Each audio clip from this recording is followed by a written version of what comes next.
শুভেচ্ছা। বাঙালিয়ানার প্রদোষের সংবাদে স্বাগত। শুরুতেই শুনে নিচ্ছি সংবাদ শিরোনাম। এআই ক্যামেরায় সোজা ঢাকার বিশৃঙ্খল চালক, সিগন্যালে বাতি দেখেই থামছে গাড়ি, তবে এখনও শৃঙ্খল অটোরিকশা চালকরা। ভারত বাংলাদেশ সীমান্তে যেন ফিরে এসেছেন টোবা টেক সুইংরা, সীমান্ত জুড়ে মানবতায় পদাঘাত। ইরান যুক্তরাষ্ট্র চুক্তিতে রাজনৈতিক পাকে নেতানিয়াহু, ক্যারিয়ার এবং রাজনৈতিক অস্তিত্ব নিয়েই শঙ্কা। এবার অন্যান্য সংবাদের সঙ্গে বিস্তারিত।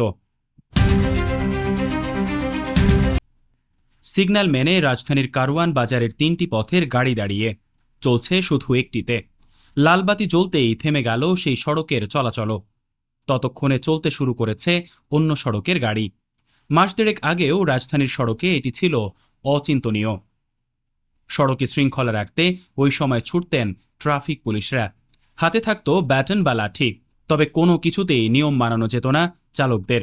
সেই মোড়গুলোতেই কৃত্রিম বুদ্ধিমত্তার ক্যামেরা স্থাপনের পর বদলে গেছে চিত্র। এখন আর ট্রাফিক পুলিশদের গলদঘর্ম হতে হয় না। মামলার ভয়ে জেব্রা ক্রসিংয়ের আগেই থেমে যায় গাড়ি। সামনে পুলিশ না থাকলেও ব্যত্যয় হয় না। কারণ একটাই, মানুষের চোখে ধরা না পড়লেও ক্যামেরার চোখ ফাঁকি দেওয়ার উপায় নেই। এতে নিয়ম ভাঙলেই ঘরে পৌঁছে যাবে মামলার কাগজ। ঢাকায় স্থাপন করা এআই ক্যামেরাগুলোতে সংযোজন করা হয়েছে সড়ক পরিবহন আইন লঙ্ঘন শনাক্ত করার সফটওয়্যার। এতে কোনো যান ট্রাফিক আইন লঙ্ঘন করলেই শনাক্ত করে ক্যামেরা। পরে সংশ্লিষ্ট গাড়ির মালিকের নামে দেয়া হয় মামলা। রাজধানীর বিভিন্ন মোড় বা ক্রসিংয়ে গত 7 মে পরীক্ষামূলকভাবে এই ক্যামেরা ব্যবহার শুরু করে ঢাকা মহানগর পুলিশের ট্রাফিক বিভাগ। এর কয়দিন পরেই শুরু হয় মামলা দেয়া। ডিএমপি মিডিয়া সেন্টারের তথ্য মতে, কার্যক্রম শুরুর পর ডিএমপির সার্ভারে সড়কে নিয়ম ভাঙার 20,000-এর বেশি ভিডিও জমা পড়েছে। গত 39 দিনে সেগুলো যাচাই বাছাই করে 768টি মামলা দেওয়া হয়েছে। এআই ক্যামেরার সফটওয়্যার এখন উল্টো পথে গাড়ি চালানো, সিগন্যাল অমান্য, লেন বন্ধ করে রাখা, অবৈধ পার্কিংয়ের মতো বিষয়গুলো অপরাধ হিসেবে বিবেচনা করছে। রাজধানীতে ট্রাফিক জ্যামের অন্যতম কারণ যত্রতত্র পার্কিং এবং যাত্রী ওঠানো নামানো এখনও এর আওতায় আসেনি। তবে ডিএমপি ট্রাফিক বিভাগ জানিয়েছে, গণপরিবহন সহ অন্যান্য পরিবহনও যেন যেখানে সেখানে দাঁড়াতে না পারে সেই ব্যবস্থা নিচ্ছেন তারা। মামলার ভয়ে গাড়ির চালকরা সোজা হলেও এখনও নিয়ন্ত্রণে আসেনি রাজধানীতে চলাচল করা ব্যাটারি চালিত অটোরিকশা। পথচারীরাও নিয়ম মানছেন না। সরেজমিনে দেখা গেছে, রাজধানীর প্রধান সড়কগুলোতে ব্যাটারি চালিত অটোরিকশা নিষিদ্ধ থাকলেও কার্যকর হয়নি। লাইসেন্স প্লেট না থাকায় এআই ক্যামেরাও এসব যান শনাক্ত করতে পারে না। এতে অটোরিকশার অনেক চালক উল্টো রাস্তা দিয়ে যাতায়াতের পাশাপাশি প্রায়শই ট্রাফিক সিগন্যাল ভাঙছেন। এছাড়া পথচারীরা আগের মতোই যত্রতত্র রাস্তা পার হচ্ছেন। পদচারী সেতু বা জেব্রা ক্রসিং ব্যবহার করছেন না অনেকে। কেউ কেউ গাড়ি চলাচলরত অবস্থায় সড়ক পার হতে গিয়ে বিপত্তি বাধাচ্ছেন।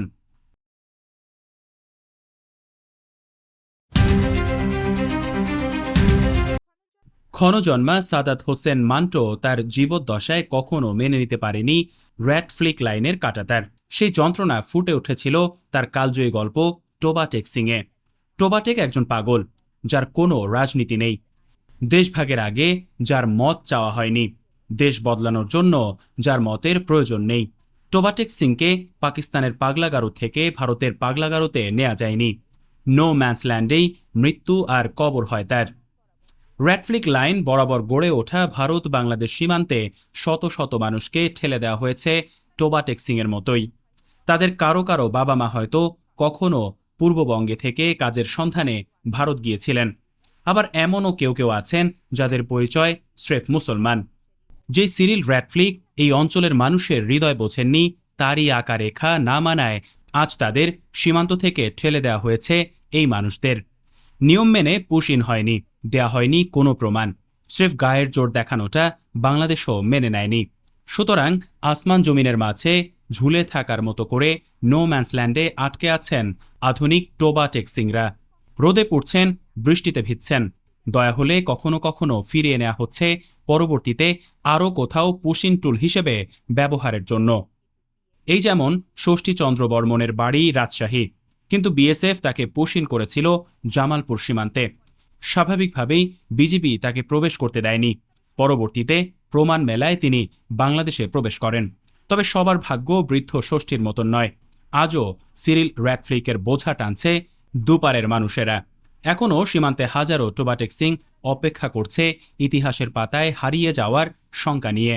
তারা দাঁড়িয়ে আছে সেই জমিনে, যে জমিন কারুর নয়, একখণ্ড স্বাধীন জমিন।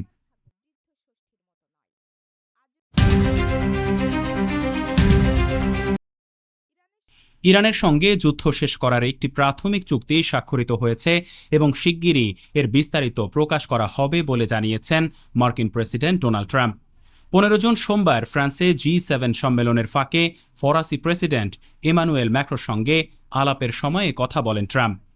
চুক্তির কিছু বিষয় সামনে এনেছেন মার্কিন ঊর্ধ্বতন কর্মকর্তারা। তারা জানিয়েছেন, জেনেভায় আনুষ্ঠানিকভাবে চুক্তিটি স্বাক্ষরের দিন অর্থাৎ শুক্রবার থেকেই হরমুজ প্রণালী পুনরায় খুলে দেয়া হবে। এদিকে ইরানের সঙ্গে যুক্তরাষ্ট্রের এই চুক্তি এবং যুদ্ধবিরতির ঘোষণা ইসরায়েলের প্রধানমন্ত্রী বেনিয়ামিন নেতানিয়াহুর জন্য একটি রাজনৈতিক দুঃস্বপ্ন হয়ে দাঁড়িয়েছে বলেই মনে করা হচ্ছে। এটি তার দীর্ঘ রাজনৈতিক ক্যারিয়ারের 3টি মূল স্তম্ভকে ক্ষতিগ্রস্ত করেছে এবং তাকে এক নতুন নিরাপত্তা সংকটে ফেলেছে। তাকে রীতিমতো পাশ কাটিয়ে ইরানের সঙ্গে চুক্তিতে গেছে যুক্তরাষ্ট্র। এর আগে কখনো কোনো ইসরায়েলি প্রধানমন্ত্রী এতটা অপমানিত হয়েছেন কিনা সন্দেহ। লেবাননে হিজবুল্লার বিরুদ্ধে হামলা বন্ধ করার জন্য ওয়াশিংটন ও তেহরানের দাবি নেতানিয়াহুর রাজনৈতিক ভাবমূর্তিকে সংকটে ফেলে দিয়েছে, বিশেষ করে দেশটিতে সাধারণ নির্বাচনের মাত্র কয়েক মাস আগে। নেতানিয়াহুর সামনে এখন কোনো ভালো বিকল্প নেই। সোমবার ইসরায়েলের পার্লামেন্ট নেসেটে বিরোধী দলীয় নেতা ইয়ার লাপিদ বলেন, তার সামনে এখন কেবল 2টি পথ খোলা। হয় আমাদের সবচেয়ে বড় মিত্রের সঙ্গে সরাসরি ও মারাত্মক সংঘাত, অথবা ইসরায়েলি স্বার্থকে জলাঞ্জলি দেয়া। নিজের রাজনৈতিক দল লিকুদ পার্টি এবং জোট সরকারের কট্টরপন্থী মন্ত্রীদের মন্তব্যেও নেতানিয়াহুর ওপর চাপ স্পষ্ট, বিশেষ করে তেহরানের দাবির বিষয়ে যে যুদ্ধবিরতির আওতায় লেবানন সহ সব ফ্রন্টে সামরিক অভিযান বন্ধ থাকবে। ইসরায়েলের কট্টরপন্থী জাতীয় নিরাপত্তা মন্ত্রী ইতামার বেন গাভির সামাজিক মাধ্যমে লিখেছেন, ট্রাম্পের চুক্তি আমাদের বাধ্য করে না, আমরা সে চুক্তির অংশীদার নই, যা আমাদের নিরাপত্তা নিশ্চিত করে না। মোসাদের সাবেক কর্মকর্তা এবং ইরান বিশেষজ্ঞ সিমা শাইন বলেন, আমেরিকানরা কেন এটি গ্রহণ করল তা বোঝা কঠিন।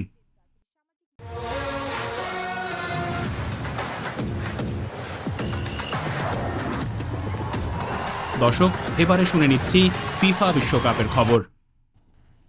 বিশ্বকাপের পঞ্চম দিনে ম্যাচ হয়েছে 4টি, সবকটি শেষ হয়েছে সমতায়। স্পেন কেপ ভার্দে গোলশূন্য, বেলজিয়াম মিশর ও সৌদি আরব উরুগুয়ে 1-1 এবং ইরান নিউজিল্যান্ড 2-2 ড্র করেছে। ফিফা বিশ্বকাপের ইতিহাসে একদিনে 4টি ড্র দেখা গেল 68 বছর পর। এক যুগ পর বিশ্বকাপে ফেরা নিউজিল্যান্ড ইরানের সঙ্গে ড্র করেছে। ম্যাচে 2 দফায় এগিয়ে গিয়েছিল ওশেনিয়ার দলটি। দুবারই সমতা ফিরিয়েছে ইরান। 2022 বিশ্বকাপে নিজেদের প্রথম ম্যাচে আর্জেন্টিনাকে হারানোর স্মৃতিটা এবারও প্রায় ফিরিয়ে এনেছিল সৌদি আরব। উরুগুয়ের বিপক্ষে 41 মিনিটে এগিয়ে গিয়ে সেই লিড 79 মিনিট পর্যন্ত ধরে রাখে তারা। তবে এবার শেষ পর্যন্ত জয় নিয়ে মাঠ ছাড়তে পারেনি মরুর দেশটি।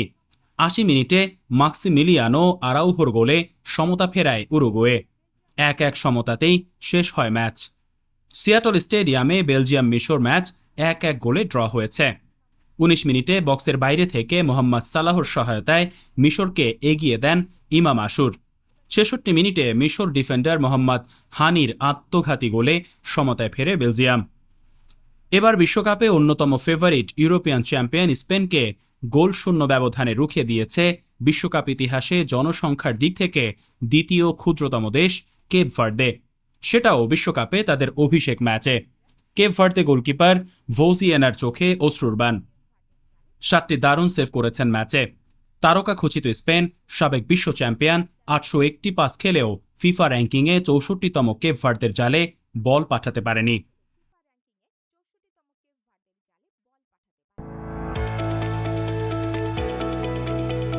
দর্শক, এবারে শুনে নিচ্ছি বাঙালিয়ানার বাণিজ্য সংবাদ। বৈদেশিক মুদ্রা সংক্রান্ত বিধি নিষেধ শিথিল করেছে বাংলাদেশ ব্যাংক। ফলে ব্যবসা থেকে ভোক্তা বা B2C রপ্তানি সহজতর হবে। এর মধ্য দিয়ে বাংলাদেশের রপ্তানিকারকেরা আন্তর্জাতিকভাবে স্বীকৃত অনলাইন মার্কেটপ্লেস ও প্ল্যাটফর্মে পণ্য তালিকাভুক্ত ও প্রদর্শন করতে পারবেন। ফলে বিদেশি ক্রেতাদের জন্য বাংলাদেশি পণ্য সহজলভ্য হবে। পাশাপাশি পণ্য ফেরত বা নিম্ন গুণগত মানের কারণে বিদেশি ক্রেতাদের অর্থ ফেরত দেওয়ার অনুমতি দেওয়া হয়েছে। এক প্রজ্ঞাপনে সুবিধা চালু করা হয়। এতে বলা হয়, রপ্তানিকারকেরা প্রতি লেনদেনে সর্বোচ্চ $5,000 পর্যন্ত ক্ষুদ্র মূল্যমানের পণ্য সিএফআর শর্তে রপ্তানি করতে পারবেন। এছাড়া $1,000 পর্যন্ত চালানের ক্ষেত্রে ইএক্সপি ফর্ম দাখিলের প্রয়োজন হবে না।